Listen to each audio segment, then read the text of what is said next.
अस्सलाम वालेकुम। आज हम लोग नेक्स्ट तशरीहात करेंगे। तो 8th क्लास हमारी चौथी तशरीह है। तुम जो आपस में लड़ोगे तो बिखर जाओगे, मुल्क ही जब ना रहेगा तो किधर जाओगे। तो इस 4th वाले शेर की तशरीह है। शेर में शायर अहले वतन को इत्तेहाद व इत्तफाक़ की तलकीन करते हैं यानी नसीहत करते हैं कि वतन या अज़ीज़ की जो सलामती है वो हमारे इत्तेहाद में पोशीदा है। अगर हम लोग जो है वो मिलजुल कर रहेंगे तो हम दुश्मनों का मुकाबला कर पाएंगे। अगर हम नातफाकी से रहेंगे तो नातफाकी के बायस आपस में जो है वो हम लोग झगड़ने लगेंगे और हमारी जो ताकत है, रोब है, वो सब ख़त्म हो जाएगा।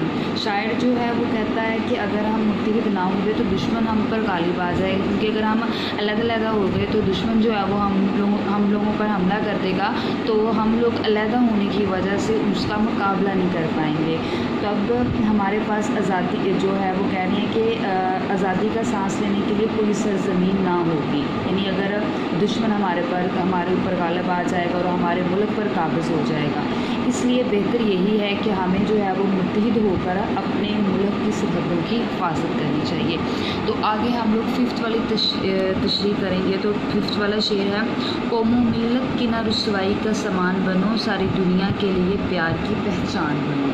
तो इस 4th वाले शेर की तशरीह है।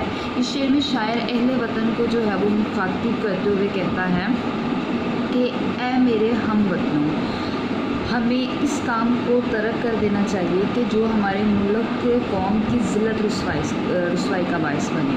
हमें आपस में प्यार मोहब्बत जो है उसकी ऐसी फ़ज़ा कायम करनी चाहिए कि लोग इसकी मिसालें दें। यानी अगर हम लोगों में आपस में इत्तेफाक होगा, प्यार मोहब्बत होगा, तो दूसरे लोग जो हैं वो हमारी मिसाल दे के दूसरों को समझाएंगे।